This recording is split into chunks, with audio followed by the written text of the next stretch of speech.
Kings and queens love to call themselves divine, pure, and above everyone else.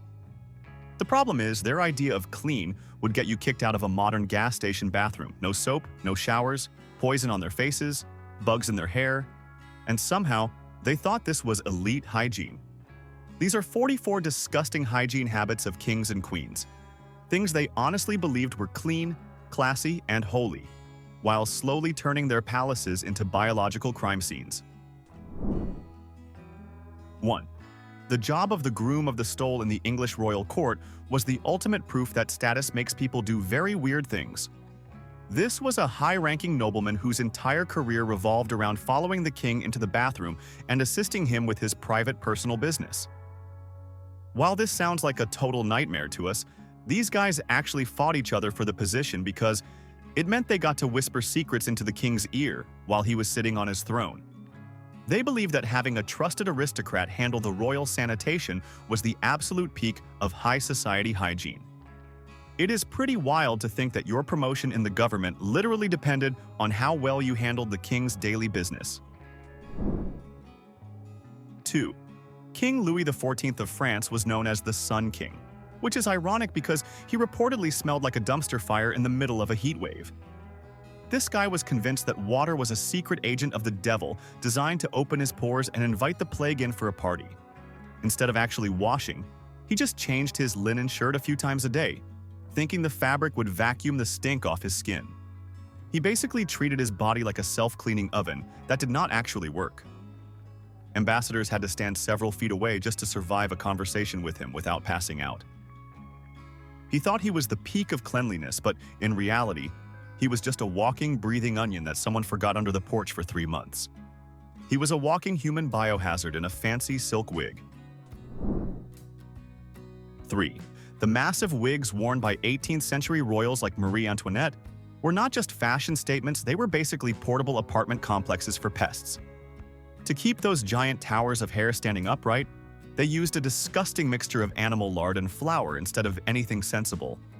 This meant their heads were covered in rotting fat that stayed there for weeks without a single wash. Persistent rumors from the period even suggested that families of small mice would occasionally move into the royal hair for a cozy winter retreat. To deal with the constant, itchy nightmare, these royals carried around long, gold-handled scratching sticks to poke at the bugs living inside their hair. They walked around with a straight face, thinking they looked like gods while a literal ecosystem was having a party on their scalps. 4. Queen Elizabeth I of England was obsessed with looking like a pale porcelain ghost because she thought it made her look divine and super clean. To get that look, she used a thick white paste made of lead and vinegar, which is basically the worst recipe for a face mask in human history. She would layer this stuff on her skin and leave it there for weeks, just piling new coats on top of the old crusty ones whenever they started to crack. By the end of her life, her face was probably more metal than human. She was walking around with a mask of poison that was thick enough to stop a bullet, all while thinking she was the freshest lady in the room. It is the ultimate case of beauty being a literal, slow-motion disaster. 5.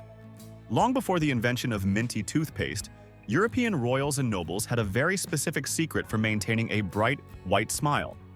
They used human urine as a mouthwash. Because pee contains ammonia, which is a natural bleaching agent, it was considered the gold standard for dental hygiene for centuries. High society ladies and kings would rinse their mouths with aged urine to brighten their teeth, genuinely believing they were being incredibly sophisticated. They were so committed to this routine that they would often import special jugs of high-quality urine from other regions to get the best bleaching results. Just imagine the smell of a royal ballroom, where everyone is breathing ammonia-scented breath directly in your face while trying to act fancy.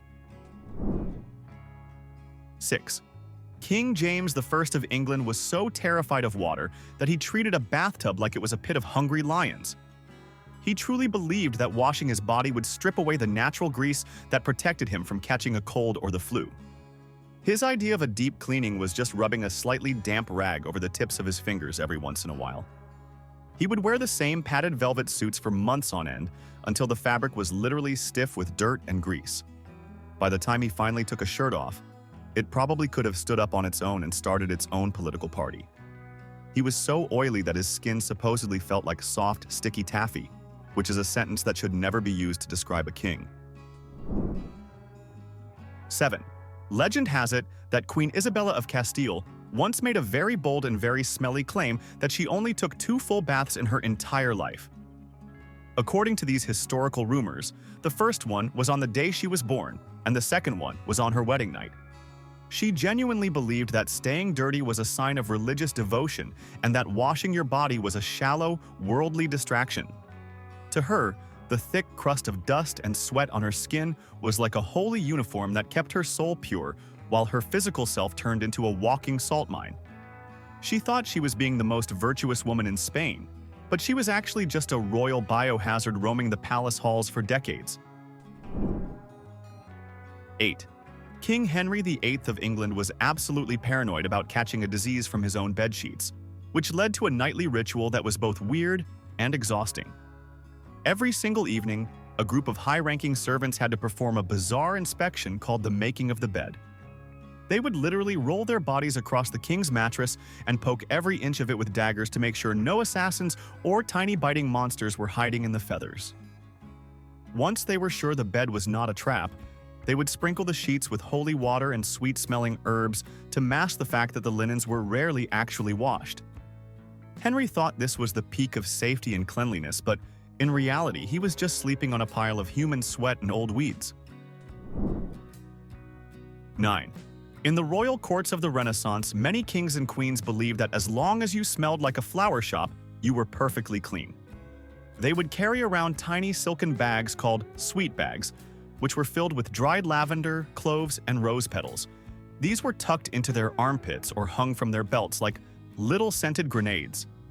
The logic was that these bags would magically neutralize the fact that they had not touched a bar of soap in 3 years. They would walk around sniff-testing themselves and feeling incredibly fresh, while the actual reality was a confusing soup of floral scents and concentrated human musk. It was like trying to fix a broken sewer pipe by spraying a single bottle of expensive perfume on it. 10. Royal hygiene. During the 17th century included using a tiny ornate tool called an ear spoon to dig out wax and grime in front of everyone. These spoons were often made of solid gold or silver and encrusted with expensive jewels, because apparently, even your ear gunk deserved a royal treatment. Kings would sit there in the middle of important public meetings, casually mining for gold in their ear canals while discussing taxes or declaring wars. They thought using these little shovels was the peak of grooming, and showed the world how much they cared about their personal appearance. In reality, they were just shoving dirt deeper into their heads and showing off their earwax to the entire room like it was a prize. 11. Many medieval and Renaissance queens believed that the secret to having luscious, healthy hair was to soak it in a big bucket of stale beer. They thought the yeast and the fizz would provide some kind of magical cleaning power that plain water just could not handle. So, instead of a nice, refreshing wash, they would spend their mornings smelling like a tavern floor after a very long Saturday night. They would walk through the palace with their hair dripping with old ale, feeling like the absolute height of fashion and beauty. To them, this was a sophisticated spa treatment that kept their locks shiny and strong against the elements. In reality, they just smelled like a brewery and probably attracted every fly in the kingdom to their royal heads. 12. Royal dinner parties were the peak of luxury, but the way they cleaned their faces during the meal was like a total nightmare. Instead of having individual napkins, everyone at the table, including the king, would just grab the long hanging edges of the communal tablecloth and wipe their greasy mouths and hands right on it. By the end of a 10-course feast, the tablecloth was basically a disgusting tapestry of old gravy, spit, and wine stains that everyone had shared. They genuinely thought this was a sophisticated way to keep their hands from getting too sticky while eating with their fingers. It never occurred to them that they were basically wiping their faces on a giant, shared handkerchief that had been touched by dozens of other people. 13. When it came to skincare, royal ladies had some truly disgusting secrets for getting that perfect, youthful glow that everyone envied. Some queens would use a face mask made from crushed pigeon droppings, mixed with a little bit of vinegar and honey. They were absolutely convinced that this bird waste would bleach their skin and make them look vibrant and divine. Imagine sitting there on your throne with actual bird poop plastered on your face for hours, thinking you are the most beautiful person in the entire palace. It is the kind of beauty routine that sounds like a mean prank, but they took it completely seriously as a high-end treatment.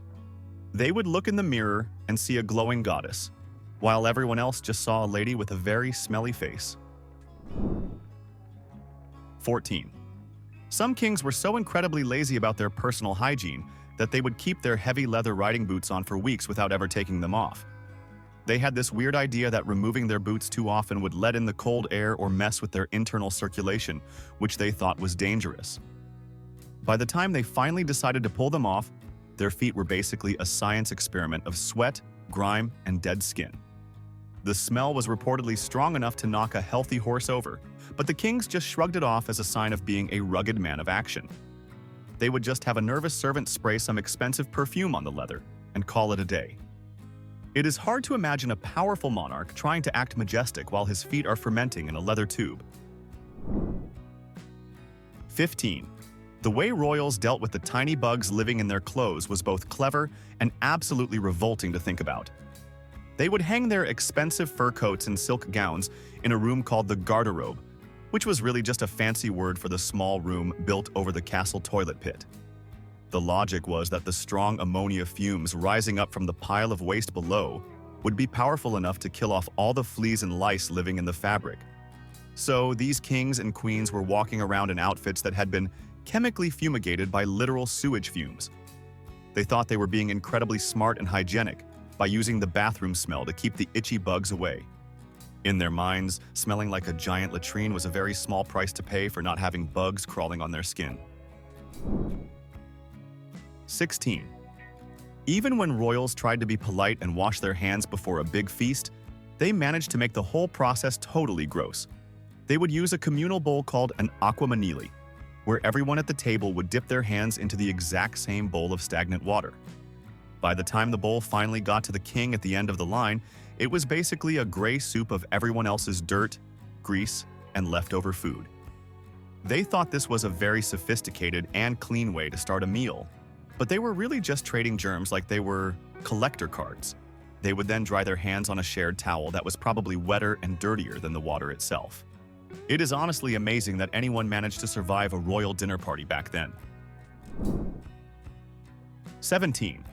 Since royals stayed dirty, the air in palaces was often a cocktail of bad smells, so they relied on miasma theory to clean their surroundings.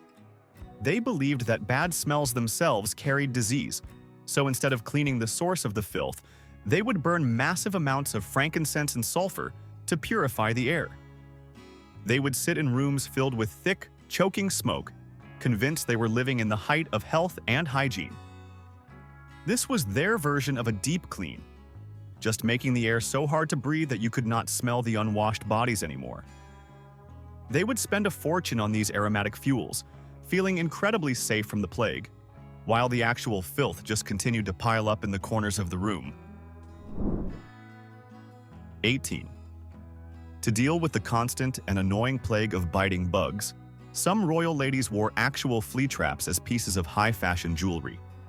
These were tiny hollow cylinders made of ivory or gold with small holes in them, and they were filled with a piece of cloth soaked in animal blood and honey. The idea was that the hungry fleas would be attracted to the trap and crawl inside instead of biting the queen. They would wear these things around their necks like a fancy necklace, basically carrying a tiny crowded bug hotel with them everywhere they went. They thought they were being very clever and hygienic, but they were literally wearing a container of live insects as a luxury accessory. It is a very strange fashion choice that shows just how desperate they were to stop the itching. 19. Most royals were terrified of breathing the same air as commoners, so they used something called a pomander to stay clean. This was a hollow metal ball filled with super strong spices and wax that they would hold right under their noses whenever they had to walk through a crowd. They genuinely believed that if they could only smell the spices, the germs from the unwashed masses could not actually reach their lungs. It is like trying to survive a poison gas cloud by sniffing a piece of gingerbread. They would walk around with these balls pressed to their faces, looking like they were obsessed with their own perfume, while completely ignoring the fact that they were standing in a literal swamp of filth. To them, a nice smell was a magical shield that kept them safe from every disease on the planet. 20. When a king or queen started to go gray, they did not just accept it gracefully, they used hair dyes that were basically a death wish.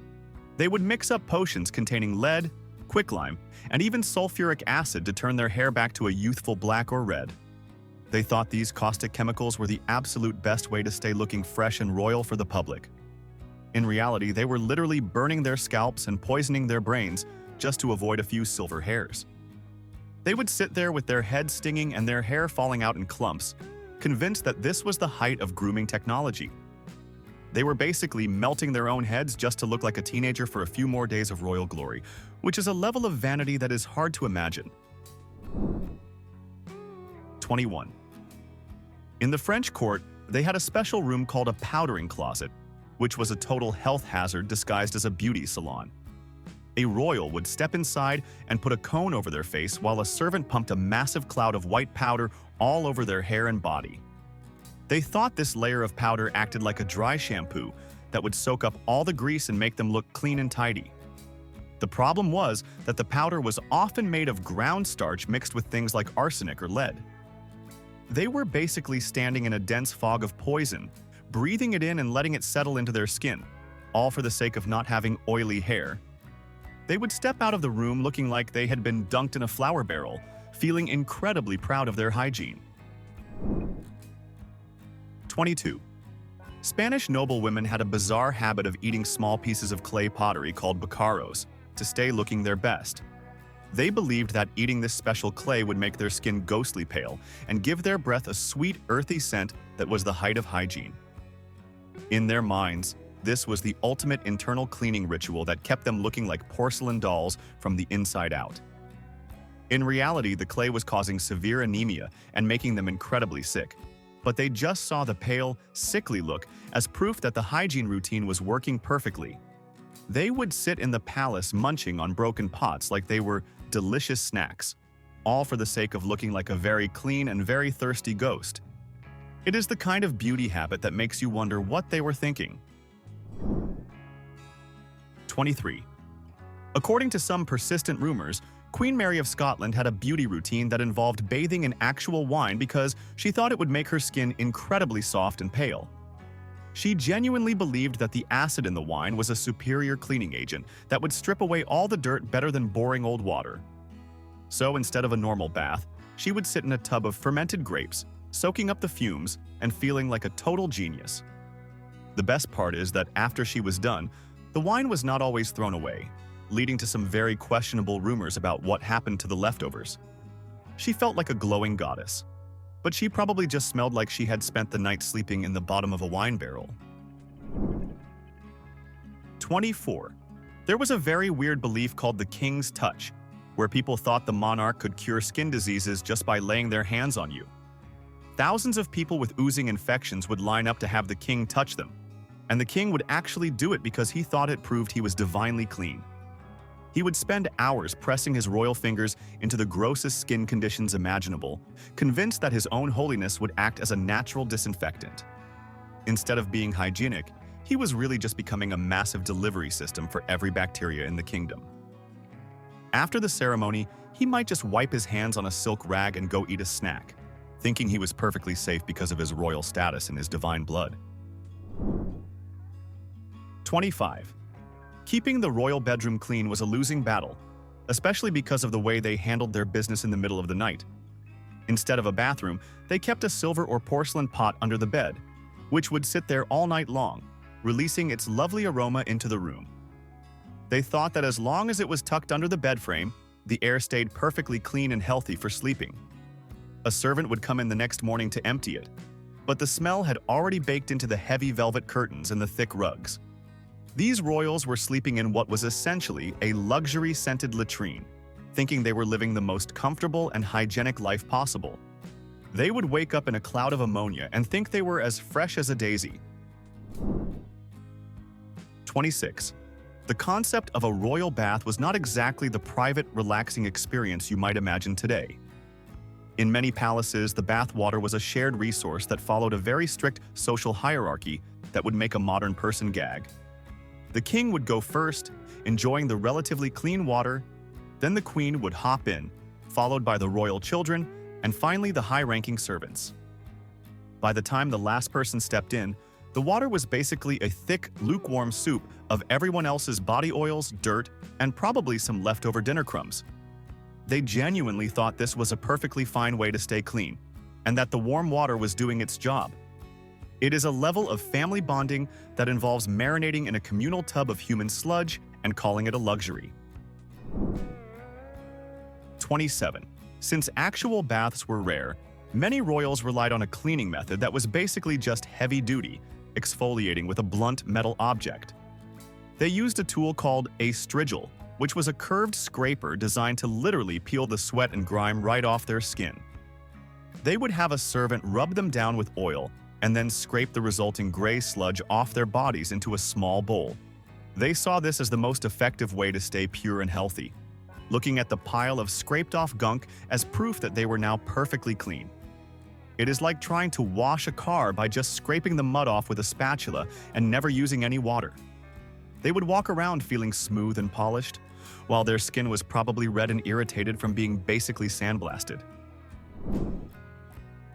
28. To deal with the fact that their hands often smelled like unwashed skin, royals were obsessed with wearing heavily scented gloves. These gloves were treated with a substance called ambergris, which is actually a waxy substance produced in the digestive system of sperm whales. They thought that wearing whale vomit on their hands was the absolute height of sophistication and cleanliness. They would wave their hands around, letting the sweet, musky scent of whale insides fill the air, convinced they were the freshest people in the room.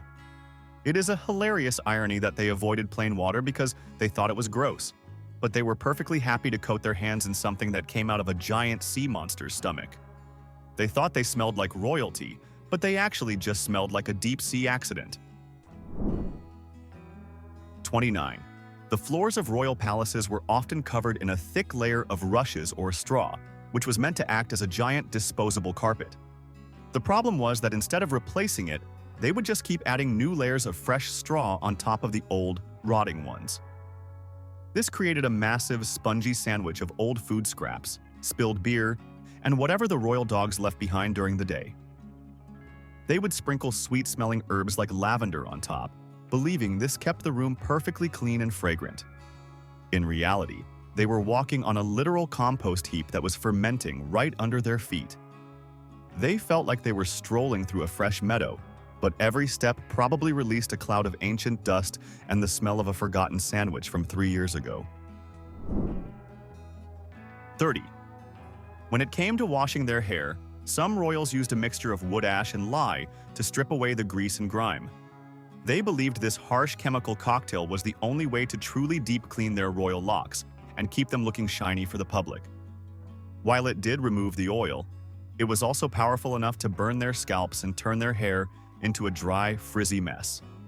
They would sit there with their heads stinging, thinking that the pain was just proof that the cleanliness was working its magic. It is like trying to clean your hair with industrial-strength oven cleaner and wondering why it feels like your head is on fire. They thought they were being incredibly thorough and hygienic, but they were really just one step away from accidentally melting their own hair off. 31. Royal ladies in the 18th century often used a red powder made from crushed cochineal insects to give their cheeks a rosy glow that they thought looked super clean. They would slather this bug juice all over their faces, genuinely believing it made them look like a fresh-faced youth. To them, using insects for makeup was an expensive hygiene hack that set them apart from the commoners. They would walk around with a bright red face, feeling like $1,000,000 while they were essentially covered in a layer of ground-up beetles. It is a very weird way to think about cleanliness, especially since they were terrified of a little bit of rain, but were totally fine with wearing a bug graveyard on their cheeks. They felt like the height of beauty, but they were really just a walking insect exhibit. 32.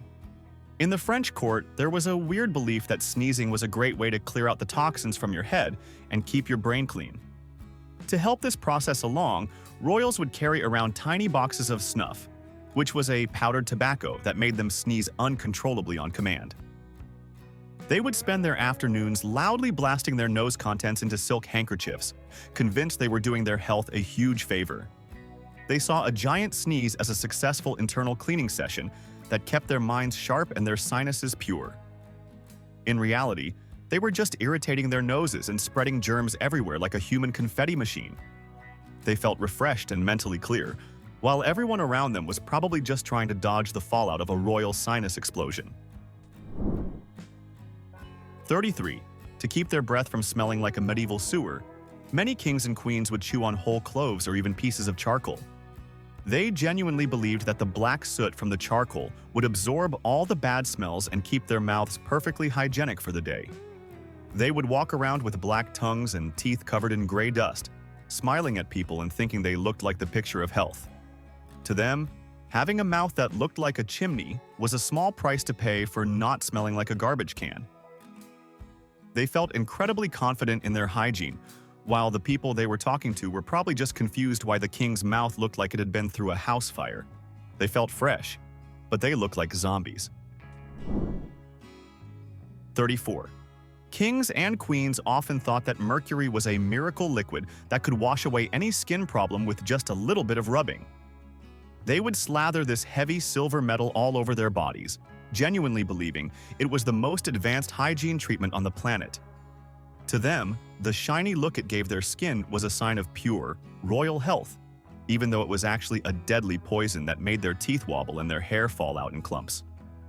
They would sit there in their velvet chairs, feeling like they were getting a high-end medical spa treatment, while their brains were slowly being scrambled by the toxic fumes. It is a level of hygiene logic where they thought they were becoming immortal, but they were really just turning themselves into a walking thermometer that was about to break. 35. Some queens were obsessed with taking baths in fresh milk because they thought it was the ultimate way to stay radiant and clean without using that scary thing called water. They would sit in huge tubs filled with gallons of donkey or goat milk for hours, thinking the fat would make them look like a porcelain goddess. The gross part is that the warm milk would quickly start to curdle and turn sour while they were still sitting in it, creating a giant bowl of human-flavored cheese. Instead of rinsing off, they would just pat themselves dry and walk around the palace smelling like a grocery store cooler that had been broken for 3 days. They felt like the height of luxury, but they really just smelled like a very expired dairy product that everyone was too polite to mention. 36. During the era of Queen Elizabeth I, sugar was so expensive that only the richest royals could afford to rot their teeth with it. Because the queen loved sweets so much that her teeth actually turned black and fell out, having a mouth full of decaying stumps became a huge fashion statement. People genuinely believed that black teeth were a sign of high status, so they thought it was the most sophisticated look possible. Wealthy nobles who still had healthy white teeth would actually paint them black with soot or coal just to look as wealthy and clean as the queen. They would walk around smiling with mouths that looked like a burnt forest, feeling incredibly proud of their hygiene and their bank accounts. It is a world where looking like you never brushed was the ultimate flex. 37. The way royals handled their hair hygiene was a total nightmare because they often shared the same combs and brushes with dozens of servants. A queen would sit for her morning grooming session using a brush that had already been through the hair of every lady-in-waiting in the building. They thought that as long as the brush was made of fancy materials like silver or ivory, it was perfectly clean and safe to use. In reality, they were just running a high-speed transit system for lice and scalp infections across the entire royal court. They would admire their elaborate hairstyles in the mirror, completely unaware that they were sharing a literal ecosystem of bugs with people they barely knew. It is the kind of communal hygiene that would make a modern hairstylist pass out from pure shock. 38. The elite's expensive clothes like silk and velvet were practically never washed because water would ruin the delicate fabrics. Instead of a good scrub, they would just brush off the dried sweat and mud with a stiff broom once they were dry. They believed that as long as they looked shiny on the outside, they were perfectly clean for the royal court. By the time a dress or a tunic was a few years old, It was basically a stiff, crusty suit of human grease held together by expensive embroidery. They would walk around the palace looking like $1,000,000 while wearing a years-old record of every meal they ever ate and every drop of sweat they ever produced. It is the kind of fashion choice where you are literally wearing your own history like a heavy, smelly badge of honor. 39. If a king's feet were smelling a bit too much like old cheese, he might decide to skip the soap and have them washed in a basin of red wine instead. They genuinely believed that the alcohol in the wine would act as a powerful disinfectant and draw out all the bad smells and toxins from their skin. They would sit there with their royal toes soaking in expensive booze, feeling like a genius who had figured out the ultimate hygiene hack. Of course, they ended up with sticky purple feet that probably attracted every fly in the county, but they felt like they were the peak of sophistication. They would walk around the palace smelling like a tavern floor in the middle of a heat wave, convinced that they were the most refreshed and holy person in the kingdom. 40. Some royal ladies believed that the best way to get a clean and glowing complexion was to sleep with thin slices of raw meat pressed against their faces. They were convinced that the juices from the veal or beef would act as a natural skin tonic that no amount of washing could ever beat. Imagine walking into a royal bedroom and seeing a queen with a steak strapped to her forehead like she was some kind of strange sandwich. They thought they were being incredibly dedicated to their beauty and hygiene, but they were really just marinating their faces in raw animal protein all night long. By the time they woke up, the smell must have been absolutely legendary, but they would just wipe the grease off and feel like they were ready to rule the world. 41. To get the perfectly smooth and high forehead that was trendy in the Renaissance, royal women used a hair removal cream made of arsenic and quicklime. They would slather this caustic sludge onto their hairlines and just let it sit there while it literally burned the hair follicles right out of their skin. They thought this was a brilliant and clean way to get the perfect look without having to deal with the pain of tweezers. In reality, they were giving themselves chemical burns and absorbing deadly poison through their heads every single day. They would walk around with red, blistered foreheads, feeling like the absolute leaders of fashion, while their bodies were slowly breaking down from the toxic chemicals. It is a terrifyingly high price to pay just to avoid having a little bit of hair on your forehead. 42. Royal ladies during the Renaissance had a morning routine that was basically a nightmare for anyone who actually likes the smell of soap. They believed that their first saliva of the day, which they called fasting spittle, was a magical healing tonic for their skin. Instead of using a washcloth and water, they would wake up and immediately rub their own morning breath juice all over their faces to get rid of spots and redness. They genuinely thought this was a superior way to stay fresh and pure because the spit was supposedly untouched by the impurities of food. It is like trying to wash your car with a bucket of old lemonade and expecting it to shine. They would walk around the palace feeling like they had just had a high-end professional facial, while their skin was really just covered in a sticky and smelly layer of overnight mouth bacteria. 43. Historical accounts from the French court claim that to combat the human stench at parties, some kings would use live birds as a living air freshener system. They would take a bunch of small birds, soak their feathers in heavy rose water, and then release them into the crowded and sweaty banquet hall. As the birds panicked and flapped their wings frantically over the heads of the guests, they would scatter the perfume and supposedly clean the air of all the body odor. While the royals thought this was a brilliant way to manage the palace smells, they were really just raining down a mixture of expensive perfume and bird droppings directly into everyone's plates of food. It was a chaotic and gross scene that they considered the peak of high society hygiene, even as feathers and bird waste were landing in the king's wineglass. 44. It was a widely held belief that the divine power of a monarch was so strong that the king's dirty laundry could actually heal the sick. A king would wear a linen shirt for several days until it was completely saturated with his royal sweat, and then he would hand it over to a sick subject as a special medical treatment. People would wrap themselves in the king's unwashed and crusty old clothes, thinking they were getting a dose of divine medicine that was cleaner and better than any actual doctor's remedy. In reality, they were just wrapping themselves in a disgusting petri dish of royal germs and concentrated body odor. It is a hilarious level of devotion where a sweaty and used undershirt was considered more valuable and more hygienic than actual medicine or a fresh set of clothes. After all this, here's the real question. Which one of these habits would instantly get you fired, divorced, or banned from your friend group if you tried it today? Don't say all of them. Pick one. Defend it in the comments like your reputation depends on it. And if this video ruined royal history for you forever, hit like, subscribe, and stay here, because we've got way more classy people doing absolutely filthy things.